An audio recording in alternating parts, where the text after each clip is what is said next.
तस्मै देवाय नमः। ॐ तत्सत्।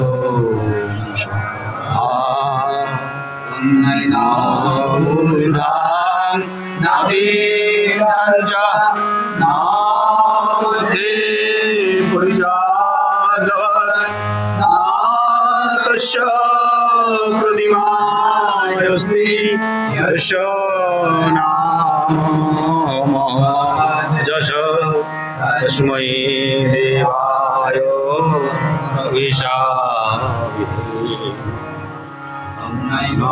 स्त्रीणा उमानेश न चैवाय नपुंसक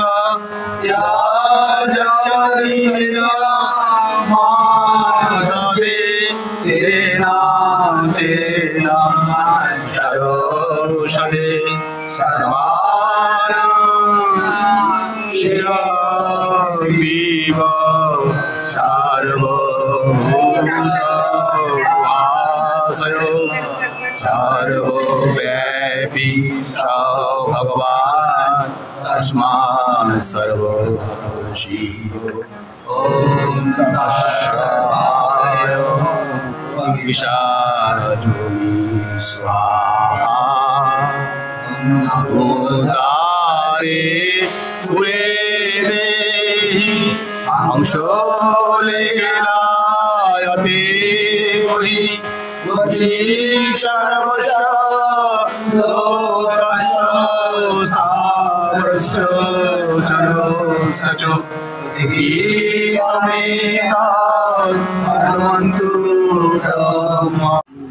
আচার অনুষ্ঠান আমরা করে থাকি। আমাদের বিভিন্ন অনুষ্ঠানগুলো যেগুলো রয়েছে তার মধ্যে হোমানুষ্ঠান একটি, এবং এটার মধ্যে আমরা আমাদের পরিবারকে বিভিন্নভাবে সংযুক্ত করতে পারি। আমাদের যে সাংসারিক জীবন সেগুলো যাতে আরো সুন্দরময় হয়, আমরা যাতে আরো ভালোভাবে এই জীবনটাকে, এই পার্থিব জীবনটাকে সুন্দরভাবে চালিত করতে পারি তার প্রার্থনা করি। এই যে আমরা এতক্ষণ ধরে হোমানুষ্ঠান করলাম, এখানে আমরা কি বললাম বা কি প্রার্থনা জানালাম। দেখুন, হোমের কতগুলো অঙ্গ আছে। তো এই যে হোমানুষ্ঠানটি হলো, আমাদের যে মন্ত্রগুলি আমি উচ্চারণ করলাম বা আমরা সবাই মিলে উচ্চারণ করলাম, সেগুলো উপনিষদ থেকে নেওয়া। সপ্তর্ষি সুন্দরভাবে সাজিয়ে আমাদের জন্য একটা তৈরি করে দিয়েছেন। আমরা সাপ্তাহিক হোমে বা ছোট যে হোমানুষ্ঠান সেখানে স্তবের পাঠ হয়তো সব সময় করি না। ওম বন্দেহাম সেটা স্তব। তারপরে ভজামি দিয়ে যেটা আমরা শুরু করি সেটা প্রার্থনা। তারপরে শ্রীমৎ পরম ব্রহ্ম, এটা গুরুস্তোত্র, শ্রী শ্রী গুরুস্তোত্র। তারপরে নমস্তের সাথে ব্রহ্মস্তোত্র। তারপরে আমরা যখন অগ্নি সংযোগ করছি সেটা পূর্ণ হোম মন্ত্র। এরপরে যখন আমরা পঞ্চাহুতি দিলাম, তারপরে নমস্তে পরম ব্রহ্ম যখন করছি তখন সেটা প্রণাম মন্ত্র।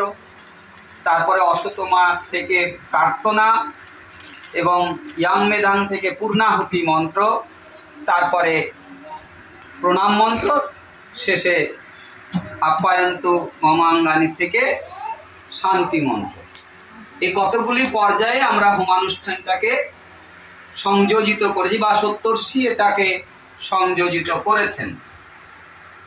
এই যে হোমানুষ্ঠান আমরা করলাম, এখানে কি বললাম এটা আমাদের জানা দরকার। সত্যাশ্রয়ীদের মধ্যে অনেক ধারণা বা ভ্রান্তি থেকে যায়। দেখুন, আমরা সব ক্ষেত্রেই বললাম যে মঙ্গল কামনা করেছি, সকলের মঙ্গল হোক। এই জীব জন্তু চরাচর, এই বিশ্ব জগতের স্থাবর অস্থাবর যা আছে, স্থাবর জঙ্গম জীব জীব দেহের মধ্যে যারা আছে, এই পৃথিবী, এই বায়ু, এই উদ্ভিদ জগৎ, প্রাণী জগৎ, পশু পক্ষী এবং মানুষের জন্য আমরা কল্যাণ কামনা করেছি এবং আমরা এটা করি কল্যাণ কামনার মাধ্যমে, যাতে জগতের কল্যাণ হয়। তার জন্যই আমরা এই হোমানুষ্ঠানের মাধ্যমে আমরা সকলের কল্যাণ কামনা করি। সত্যায়তন এইরকমই একটা প্রতিষ্ঠান যেখানে সকলের কল্যাণ কামনা করা হয়, সকলকে সেই পথে নিয়ে যাবার জন্য আমাদের সত্যাশ্রয়ীদের এই কামনা থাকে। সপ্তর্ষি আমাদেরকে সেইভাবেই তৈরি করে দিয়েছে। এখন আমাদের মধ্যে অনেক চিন্তা ভাবনা, অনেক রকমের ভ্রান্তিও আসে যে সত্যিই তো তাহলে আমরা এই হোমানুষ্ঠান করলে কি সব কিছু হয়ে যাবে? হয়তো আমাদের মনের মধ্যে দ্বন্দ্ব জন্মায়, দ্বিধা জন্মায়। আমরা যদি একটু ভাবি বা সত্যায়তনের বইগুলোকে যদি একটু পড়ি, তাহলে দেখতে পাবো যে সপ্তর্ষি যেগুলো বলেছেন সেগুলো আমাদের এই জীবনকে সুন্দরভাবে গড়ে তোলবার জন্য পথ দেখিয়ে গেছেন এবং প্রত্যেকে যাতে সুন্দরভাবে একটা আনন্দময় জীবন উপলব্ধি করতে পারে বা আনন্দময় জীবন অতিবাহিত করতে পারে বা লাভ করতে পারে, জীবনে যাতে সেই পরম আনন্দ লাভ করতে পারে, তার পথ তিনি দেখিয়ে গেছেন। তাহলে আমাদের মধ্যে প্রশ্ন জাগতে পারে, তাহলে আমাদের এত দুঃখ কেন? তাহলে সত্যায়তনে যারা সত্যাশ্রয়ী থাকবে তাদের কোনো দুঃখ থাকার কথা না। সত্যিই তো, সত্যাশ্রয়ী যারা, তাদের দুঃখ থাকার কথা নয়, তাদের মৃত্যু ভয় থাকার কথা নয়, তাদের মধ্যে আনন্দই থাকার কথা। তৎসত্ত্বেও আমরা দেখতে পাচ্ছি যে এই দুঃখ ভোগ করছি, জ্বালা যন্ত্রণা ভোগ করছি এবং আমরা চঞ্চল হয়ে পড়ছি, অস্থির হয়ে পড়ছি, নিজেকে ঠিকভাবে রাখতে পারছি না, নিজেকে ঠিকভাবে ঠিক পথে নিয়ে চলতে পারছি না। এর কারণ আছে। কারণটা কি না আমরা দেখতে পাচ্ছি? সপ্তর্ষি লিখছেন, সত্যই ঈশ্বর, ধর্মই কল্যাণ, বিশুদ্ধ চিত্তই তীর্থ, সংযমী তপস্যা, সমাধি আনন্দ। আবার তিনি লিখছেন, সত্যের রুচি সেবার বিনীত জিজ্ঞাসা, ঐকান্তিক আনুগত্য শুদ্ধ ভালোবাসা, সম্বল করিয়া যাবে অকপট প্রাণে।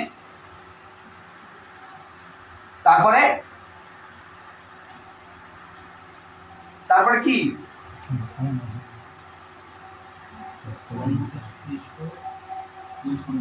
হ্যাঁ, ব্রহ্মনিষ্ঠ গুরু সন্নিধান। তাহলে আমরা যেটা দেখতে পাচ্ছি যে সত্যই ঈশ্বর, ধর্মই কল্যাণ। এখন এই সত্যতে আমাদের রুচি থাকা দরকার। সত্যে রুচি সেবা আর বিনীত জিজ্ঞাসা। তাহলে আমাদের যদি আমাদের জীবনটাকে গড়ে তুলতে হয়, তাহলে সত্যের উপরে আমাদেরকে প্রতিষ্ঠিত থাকতে হবে, সত্যে রুচি থাকতে হবে, সেবা থাকতে হবে। সেবা মানে কি না, আমরা সদা সত্য কথা বলবো, সত্যভাবেই চলবার চেষ্টা করব। সপ্তর্ষি আবার লিখেওছেন যে বাল্যকাল থেকে এত মিথ্যে বলে আসা হয়েছে যে সত্য কথা বলা কঠিন হয়ে যায়। তবুও আমাদেরকে চেষ্টা করতে হবে যে আমরা যখন বুঝতে পারি যে আমরা মিথ্যে আচরণ করে ফেলেছি, সেখান থেকে আমাদেরকে নিজেদেরকে তৈরি করতে হবে, ফিরে আসতে হবে, সত্যের উপরে নিজেদেরকে অধিষ্ঠিত করতে হবে। যদি অধিষ্ঠিত করতে না পারি, তাহলে জানবো যে সত্যায়তনের থেকে আমাদের কোনো লাভ হচ্ছে না বা আমরা ঠিকভাবে নিজেদেরকে গঠন করতে পারছি না। যদি না পারি, তাহলে কি করব না, আমাদেরকে সেই রকম ভাবে গড়ে তোলার জন্য কারো সাহচর্য লাগবে। কার সাহচর্য লাগবে? না, আমাদের সত্যায়তন একটা পন্থা রয়েছে। যে পন্থা হয়েছে, আমরা যারা দীক্ষা নিয়েছি, একজন আচার্যের কাছ থেকে আমরা দীক্ষা নিয়েছি, সেই আচার্যের সন্নিধানে আমাদেরকে যেতে হবে। গেলে কি হয়? আচার্যের সন্নিধানে গেলে আমাদের কি অনেক কি সব কিছু ঠিক হয়ে যাবে? না, তিনি আমাদেরকে ঠিক পথের নির্দেশ দিতে পারবেন। এই আচার্য সন্নিধানে যদি না হয়, না যাই, তাহলে আমরা ঠিক পথের সন্ধান কিন্তু অনেক সময় বিভ্রান্ত হই। সাংসারিক জগতের মধ্যে, বস্তুগত জগতের মধ্যে আমাদেরকে বিভিন্ন দিকে নিয়ে যায়, আমাদের মনকে বিভিন্ন ভাবে অনেক জায়গায় নিয়ে যায়, যেখানে হয়তো আমরা বিভ্রান্ত হয়ে পড়ি। আমরা তখন খুঁজে পাই না, পথ খুঁজে পাই না। ঠিক সেই সময়েই আমাদের আচার্যের প্রয়োজন পড়ে, আচার্যের সন্নিধানের প্রয়োজন পড়ে, আচার্যের সংস্পর্শে থাকার, আচার্যের সাহচর্যে থাকার প্রয়োজন পড়ে। আপনারা চিন্তা করুন, যখন এখানে পুরাকুন্দা সত্যায়তন, মহিলা সত্যায়তন, পুরাকুন্দা মহিলা সত্যায়তন গড়ে উঠেছিল এবং বৎসরান্তে সত্তর্ষি এখানে আসতেন। কি প্রয়োজন ছিল তার এখানে আসার? তিনি তো সত্যায়তন মহামন্দির স্থাপন করেছিলেন, তাহলে এখানে আসার কি প্রয়োজন ছিল? না, এখানে যখন আসতেন তখন এখানকার সকল মানুষ তার কাছে প্রশ্ন নিয়ে যেত। কি প্রশ্ন নিয়ে যেত? না, তাদের বিভিন্ন সমস্যা। বিভিন্ন সমস্যাগুলো কি? না, তাদের যে সাংসারিক জগৎ, তখনকার দিনে যে আধ্যাত্মিক আলোচনা ছিল, যারা ছিলেন অনেক উচ্চ মার্গের মানুষ ছিলেন, অনেক উচ্চ মার্গের মানুষ ছিলেন, তারা মানে নিয়মিত চর্চা করতেন, আচার্যের বা গুরুর নির্দেশ মেনে চলতেন বলেই তারা ঠিকভাবে তাদের জীবনটাকে গড়ে নিয়ে গেছেন। পুরাতন সত্যাশ্রয়ী যারা ছিলেন তাদের জীবন চরিত্রটা একবার দেখুন, যে তারা কি সুন্দরভাবে তাদের জীবনটাকে চালিয়ে নিয়ে গেছেন এবং অন্তিম পর্যায়ে এসেও তারা কিন্তু সেই গুরুর শরণাপন্ন থেকেছেন এবং তাদের দেখতে পাওয়া যায় পরিণামে আনন্দই লাভ করেছে। আমরা পাচ্ছি না কেন? না, আমরা সেই অকপট প্রেমটা রাখতে পারছি না, বা আমাদের মধ্যে সেই বস্তুগত জগতের একটা আবরণ, প্রচ্ছন্ন আবরণ, মিথ্যার আবরণ চলে এসেছে। বর্তমান জগৎ ভোগবাদী জগতের সাথে সম্পর্কযুক্ত। এখানে একটা ভোগবাদী জগৎ। মানুষ এখন, আগে কি হতো যে একান্নবর্তী পরিবার মানুষের সাথে, একটা পরিবারের মধ্যে অনেক মানুষ ছিল, তাদের মধ্যে একটা মেলামেশা থাকতো। দেখুন পরিবারগুলো আস্তে আস্তে আস্তে আস্তে আস্তে আস্তে ছোট হয়ে গেছে। পরিবারগুলো যখন ছোট হয়ে গেছে, তখন মানুষের মনগুলো ওই বৃহৎ মন থেকে আস্তে আস্তে আস্তে আস্তে সংকুচিত হয়ে গেছে। এখন আমি আমারটা ছাড়া আর কিন্তু কারোরটা ভাবি না। দেখুন একবার চিন্তা করে যে আমরা কিরকম ভাবে সেলফ সেন্টার্ড হয়ে গেছি। একরকম ভাবে দেখতে পাওয়া যায় যে কুক্ষিগত হয়ে পড়েছি। বড় পরিবার যেমন ছোট হয়েছে, সেরকম বড় মনটাও আমাদের ছোট হয়ে গেছে। যখনই ছোট হয়েছে তখনই সমস্যার সৃষ্টি হয়েছে। সমস্যার সৃষ্টি কিরকম হয়েছে? না, আমাদের মধ্যেই সমস্যা তৈরি হয়ে গেছে। মানুষ দেখুন এখন আর আনন্দ নেই, বৈভব আছে। আগে আগে যখন আমাদের সময় পর্যন্ত আমরা দেখেছি যে আমাদের জামা কাপড় বা খাদ্য বা মানে কোথাও ঘুরতে যাওয়া, এইসব বিষয়গুলো সীমিত ছিল। পুজোতে একটি সেট জামা কাপড় হতো, সেটি আমাদের আনন্দের বিষয়। বৈভব ছিল না, আনন্দ ছিল। আনন্দটা কেন ছিল? না, মানুষের সাথে মানুষের একটা আত্মিক যোগ ছিল। এই যে মানুষের সাথে মানুষের আত্মিক যোগটা ছিল, এটাই মানুষকে আনন্দ দিত। অপরের দুঃখে মানুষ এগিয়ে যেত।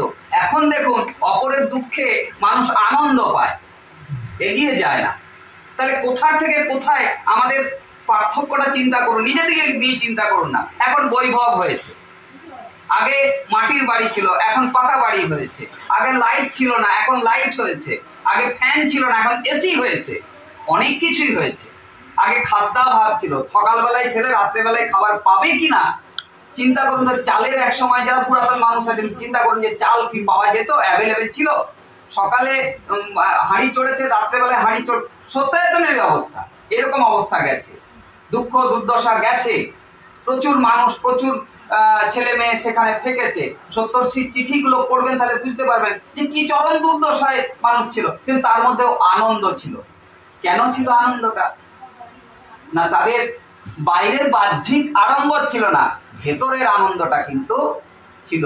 মানুষের প্রতি মানুষের একটা আত্মীয়তা, মানুষের প্রতি মানুষের একটা টান, মানুষের প্রতি মানুষের একটা ভালোবাসা, সেটা বাহ্যিক নয়, সেটা দেখানোর জন্য নয়, সেটা আত্মিক ভাবেই ছিল। একটা মানুষ মানুষের ঘরে গেলে তার একটা আত্মিক টান ছিল, আর এখন একটা মানুষ মানুষের ঘরে গেলে কবে বিদায় হবে তার চিন্তা করে। এই যে পার্থক্যগুলো তৈরি হয়েছে, এই পার্থক্যগুলো তৈরি হয়েছে আমাদের ভারতীয় সংস্কৃতিকে আমাদের থেকে দূরে সরিয়ে দিয়ে পাশ্চাত্য সংস্কৃতি আমাদের মধ্যে তুলে দিয়েছে। সেখানে আমাদেরকে শিখিয়েছে, আমাদেরকে এটা করতে শিখিয়েছে যে তুমি তোমারটা নিয়ে ভাবো, বাইরেরটা নিয়ে ভাবার দরকার নেই। আজকে পড়াশোনা থেকে সমস্ত কিছু শিক্ষা দেওয়া হচ্ছে যে তুমি তোমারটা নিয়ে ভাবো, কম্পিটিশনটা তোমার, বাইরের জনার জন্য নয়। অবশ্যই আমাকে আমার উন্নতিটা করতে হবে, কিন্তু কাউকে দুঃখ দিয়ে নয়, কারোরটা ছিনিয়ে নিয়ে নয়। এটা নয় ভারতবর্ষের কালচার, এটা নয় ভারতবর্ষের সংস্কৃতি, এটা নয়। এই যে সংস্কৃতি থেকে আমাদেরকে দূরে সরিয়ে নিয়ে আসা হচ্ছে, এটাই আমাদের সমস্যা। সত্যর্ষি এই বিষয়টার উপরই জোর দিয়েছিলেন। আজ থেকে 100 বছর আগে তিনি বলেছেন যে এই পাশ্চাত্য ভোগবাদী শিক্ষা আমাদের জন্য নয়। আমাদের শিক্ষাটা হচ্ছে সনাতন শিক্ষা, যেখানে দেখতে পাওয়া যাবে যে ভাই ভাইয়ের জন্য চিন্তা করবে, ভাই ভাইয়ের জন্য দুঃখ প্রকাশ করবে না। এটা হতে পারে না, ভারতবর্ষের সংস্কৃতি এটা নয়। তাহলে দেখতে পাওয়া যাবে যে আমাদের মধ্যে যে একাত্মবোধ সেটা গড়ে উঠবে। আজকে যে সমাজের সমস্যা তৈরি হয়েছে তার কারণটাই হচ্ছে আমাদের নিজেদের এই ঘটনার জন্য আমাদের তৈরি হয়েছে। সত্যর্ষি এটাই শিখিয়েছিলেন, এটাই বলতে শিখিয়েছিলেন যে সকলকে ভাবো। এই যে হোমানুষ্ঠান করা হলো, সকলের